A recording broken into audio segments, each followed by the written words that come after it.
Good morning. Happy Friday. Good news for all you Trump fans out there. He fired three or four? I don't remember which generals. Apparently his war plans are amazing. The generals are going along with it. He also fired, or maybe one of the generals he fired was the chaplain of the Army chaplain, who is a general from my best understanding. I'm not entirely sure on how all that works. But the chaplain is basically like the political commissar. The chaplain kind of gives you a barometer of how the morale of the troops is. My understanding, could be wrong, take it with a grain of salt, is that if you have if you're a conscientious objector or something like that, you would go to the chaplain to express that, and then I think the chaplain is the one who grants or denies the conscientious objection. So, things are going swimmingly. Whatever. It's going to be what it's going to be. Because Lord knows, in this wonderful democracy, we don't have a say in whether or not we go to actual war with boots on the ground with Iran. We just don't have a say in it. Anyway, responding to comments, because I like to respond to comments in video format. I don't particularly like to respond to them in the comment section. I tend to be a little more verbose than probably my thumbs would warrant in a comment section. But a commenter said that, gee, John, this is a little more tribal than I expected from you. I thought you were against tribalism. And, my wife and we have passports for 3 countries, and, we're not loyal to any of them. We don't swear allegiance to any of them, but, we don't work against them. And then Barry, my favorite shitposter. He's fucking funny. He's hilarious. Sometimes it's hard to tell if he's trolling or not. But he's like, yeah, basically I'm pro open borders. An anti-Zionist pro open borders who gets really, really upset when I call out a Zionist donor to Trump who is probably, at least in part, responsible for us going to war in Iran. He gets upset over that, and he's pro-Zionist, and he's an open borders guy. Who knows? Who knows? It's hilarious. He's hilarious. And he argues like a woman. And first of all, if you think that's anything other than an observation, if you think that's a critique of him, that means that you're the misogynist, not me. I'm just making an observation. It's well known that men and women argue differently. We think differently. We have different hormones. Our brains are structured differently. We use different parts of our brain when we think. Men are from Mars, women are from Venus. This isn't controversial, and women argue differently than men do. They just do. If you've ever had an argument with your wife and an argument with your friend, or an argument with your husband, an argument with a friend, you'll see that they argue differently. Women argue differently than men. I mean, sorry for noticing the obvious. But anyway, let me address some of these things. First of all, tribalism. People like to take what I say in context to something and take it out of context. Tribalism, I've always argued, is stupid in the pro-auditor, anti-auditor spheres. It's stupid. You should look at each thing on a case-by-case basis, make your own determination of whether or not the auditor was in the right or the wrong, make your own determination on whether or not the audit was warranted, like whether or not that's a thing we want to see more of in society. But, just to be blanket on one team or another team and refuse to call out the idiocies in your own team is stupid and tribalistic. That's the context I was using it in. Tribalism is a bit different, though, on things that matter. Like, you should be very tribal about your family. You should be very protective of them. You should be very supportive of them. They're your family. They're the only one you got. You should be tribal about your friends and neighbors. I mean, you rely on them. You need them. You should protect them. So, tribalism is appropriate in some situations, but not in trivial matters. Not like, red sports team versus blue sports team, or, Republicans versus Democrat. That's stupid. That's nonsense. Now, as far as, him saying, he has 3 passports and he's not loyal to any of them, I mean, that is literally my point. Thank you, Captain Obvious, for not realizing you're making my point. you can't be loyal to more than one. Now, when you got that passport, when you became a citizen of country X, Y, or Z, because he has 3 passports and you can only have been born to one of them, right? When you got that passport, you swore an oath of allegiance to that company or country. You swore an oath of allegiance. When you become a U.S. citizen, you swear an oath of allegiance. And even more so, when you get into public office or become a police officer or join the army, you swear an oath to uphold and defend the Constitution of the United States. Like, how can you serve 2 countries? How can you swear an oath of allegiance to 2 countries when their goals, when what's best for that particular country might not line up to it? And in addition, why would you be loyal? If things go bad in country A, you got country B or C to go to. You get to vote in country A, country B, and country C. If you vote for shitty policies that make everything worse and it gets worse, doesn't harm you, you just go to country B or C. The people who only have 1 passport, who only have 1 citizenship, they're the ones stuck with the consequences of that action. They're the ones who have skin in the game. Just like with voting, you got to have skin in the game, or else you're just going to vote your own self-interest. And open borders is stupid because, again, you just get people coming in for opportunity. They leave. You know, when things get bad, they don't stick around to fix it. They don't struggle through the hard times to fix it. They just pick up and go. They owe no allegiance. In addition, the U.S., since probably the 60s, has been hyper-focused on freedom. Now, we've always been a pretty libertarian country.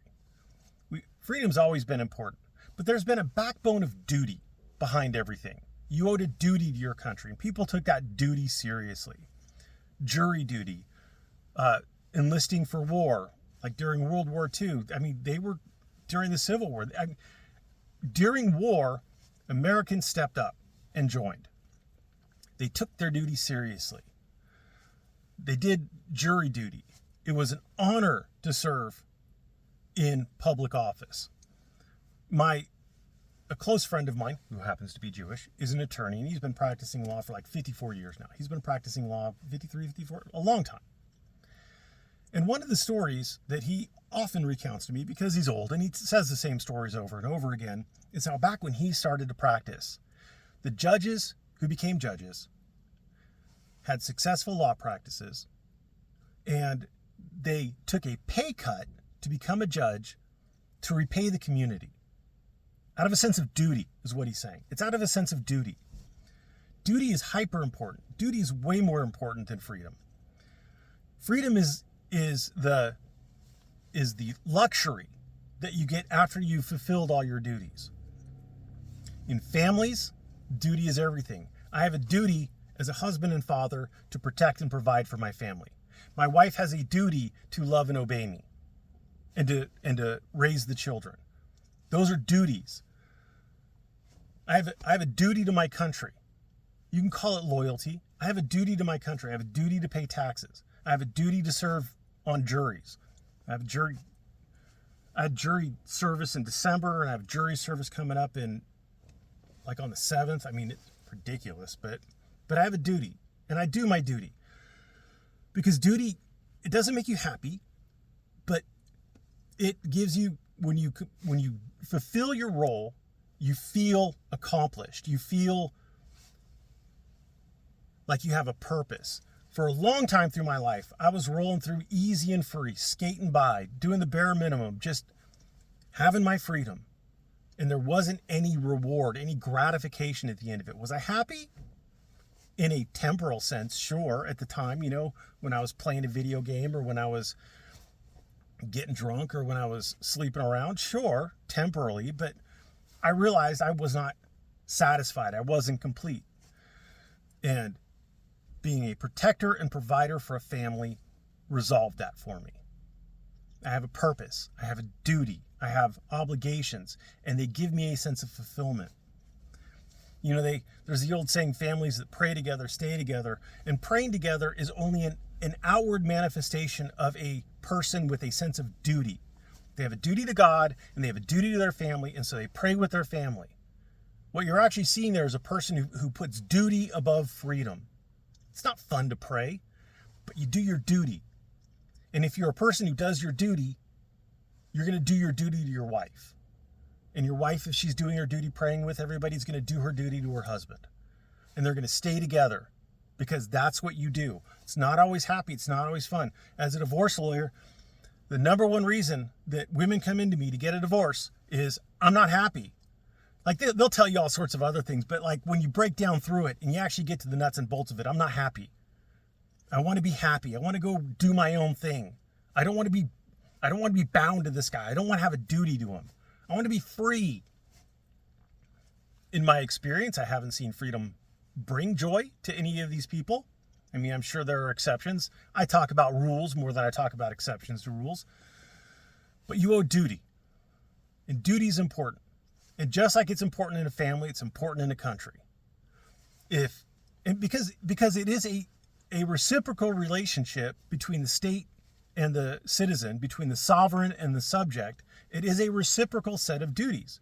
The state has a duty to protect you. It gives you the laws that you can use to protect yourself, and it enforces those laws. And before I get anyone popping in, police don't have a duty to protect you, that is a specific legal term, meaning that you can't sue the police if they fail to protect you. That's all that means. They still have a job to do. It's the state's role to enforce the laws. Either they enforce criminal laws through the police and the courts, or they enforce civil laws through private lawsuits and the courts. That is the role of the state. And also the state has another role to protect its citizens from invasion, from a foreign peoples coming in and taking the land and raping the women. And I guess I'll never monetize this video. Not that I'm monetized, but and taking your stuff. That's the duty of the state. The duty of the citizen is to pay taxes, to serve on juries, to be enrolled in the draft, to serve in the army if they're called up, to obey the laws. Those are the citizens' duty. It's a reciprocal relationship. And if either side breaks down, if the people of your country no longer give that duty to the state, then the state breaks down. And as fewer and fewer people do it, we're seeing the cracks in the system. And if the state stops protecting the people from invasion, things start to break down. You see more and more and more cracks in the system. Like one of the biggest complaints on the right is all the H-1B visas and the lack of actually enforcing border laws and immigration laws, letting people in willy-nilly, H-1A visas. I mean, the right sees this as you're letting people in to take our jobs, to take our potential freedom, to buy houses and buy land that our people, our kids, our neighbors, our friends, our families should be able to buy. And the government is protecting, and it's causing a huge problem. The right is very upset about this, incredibly upset about this. The left might not think it's a problem, and that's great. But there is a large, I mean, you saw the rifts in the Republican Party when, Trump would talk the talk, yeah, I'm going to cut back H-1B visas, but then he just lets them all in anyway. And that fiasco, that stupid performative theater of him sending ICE agents in, which he's like, oh, no, we're only going to get the criminals out. Well, like, I'm sorry, literally every person who enters the country illegally is a criminal. Why can't we get them out too? None of it makes sense. But when the state stops doing its duty to the citizen, that's when things start breaking down. Freedom gets you anarchy. Pure freedom gets you anarchy. And what does anarchy get you? Well, you look at Africa. You get warlords. You get people with power who take control and assert law. I mean, essentially that's what it is. Their decree is law. They have men with guns who will kill you if you don't do what they say they will do. That's law. That's what ultimate freedom gets you. It gets you right back into a system of government, a shitty one, but a system of government. So duty is super important. It's way more important than freedom. Most adults today act like children. I mean, I was one of them for a long time, playing video games, drinking too much, sleeping around too much, satisfying my passions, getting temporal happiness. And if you look at like obesity rates, at alcoholism rates, at drug abuse rates, at the number of single parents, STD rates. I mean, you look at all these things, you can see that most adults put their own instant gratification ahead. Like, we have people who can't afford to buy food getting like Uber Eats and using like buy now, pay later. Like, anyway. So that concludes my rant about duty. Now, I did have one of my purposes of these little fireside chats is hopefully to get people to come around to my opinion on certain things. And one of my more thoughtful commenters, who I do appreciate, he's not a shit poster, said, you know what, you're actually kind of making sense, because my experience in the military is way different than my experience in civil bureaucracies. In the military, you know who to go to for what. You need, you know who you reported to. It wasn't always the most efficient system, but you knew who to go to get things done and to get what you need. And people knew that they could go to you to get things done and get what they need. There was accountability. There was duty, in the literal sense. They're active duty. And there's a chain of command. There's responsibility. You know, the buck stops somewhere. If you're not doing your job, your superior has a duty to get you out of there or to correct you. If they don't do it, then their superior has a job to correct them so that they get someone to correct you. There's a chain of command. There's responsibility. You are responsible to the people above you, and you're responsible for the people below you. But there's a bigger issue in democracies, because we get a new election every 4 years. Every 2 years for the House, but basically our government turns over every 4 years, maybe 8 years, if the president gets reelected, and they tend to be, right? So there is a perverse incentive for short-term gain at the sacrifice of long-term prosperity. Release oil now. It's going to cause prices to go up later when they have to refuel or refill the strategic reserves, but release oil now. Because right now, I need the votes. Right now, I need the backing. Cut interest rates now. Hyperinflate the economy. Oh, sure, we'll pay for it in higher inflation, but that's somebody else's problem. That's not my problem. Way overspend now. Instead of cutting back to affordable amounts of spending. The budget is going to be somebody else's problem. The deficit is going to be somebody else's problem. It's not mine. And if a president or a government fixed it, it would cause a lot of immediate pain for long-term stability, for long-term success. And so no government's going to do that. You got Rupert Lowe running basically on that platform in England. I don't think he's going to get elected. I would like to see him elected. I think England would benefit from him being elected, or the UK would benefit from him being elected.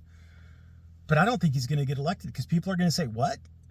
I got to get my benefits cut now? I can't continue to bring over family members in a never-ending chain of immigration from Pakistan? Like, my instant gibs are cut off? Like, they're no. People want all the, like, oh sure, it's a huge issue in England, immigration. I want immigration cut off. If you ran just on that, but I'm going to keep giving everybody their gibs, sure. But the whole platform, I don't think he's going to get elected, because again, there's this perverse incentive. You can't cut your own throat now, so that somewhere in the future. And they're not going to be in office forever. I guess in the UK, there's no term limits, at least not that I'm aware of. They've had prime ministers forever that have been in office forever. Like Thatcher was in office for a long time. But in the US, there is no accountability, even for, like, there's no accountability, period, because each branch points the finger at a different branch, saying it's their fault. And even in, like, Congress, I mean, the Republicans get elected on one thing and then they don't do it. And they're like, "Oh, the Democrats stopped us." Well, did they? Did they really? Did they really? You guys are in control of government. Why can't you do this thing? Why can't you do it? The Democrats are stopping. And then the Democrats will get in charge. Are you going to get single-payer health care under the Democrats? No! No, you're not. Even if they win a sweeping majority in the midterm. No! Even if they take the House, even if they take all the branches of the government, or at least the executive and the legislative branch, even if they do that, you're not going to get it. Back when they had it, you didn't get it. You're not going to get it. They're not going to, and they're going to blame the Republicans. Finally, because there is this turnover in our government of at least the elected offices, the bureaucracies, they say the same. I mean, they march on. But you can't even have good diplomatic relations. Why would any country sign a treaty with the U.S.? Trump showed you could just rip up treaties. Just rip them up. They're done. We're backing out. No more. I wouldn't be surprised if we leave NATO. I wouldn't be surprised at all.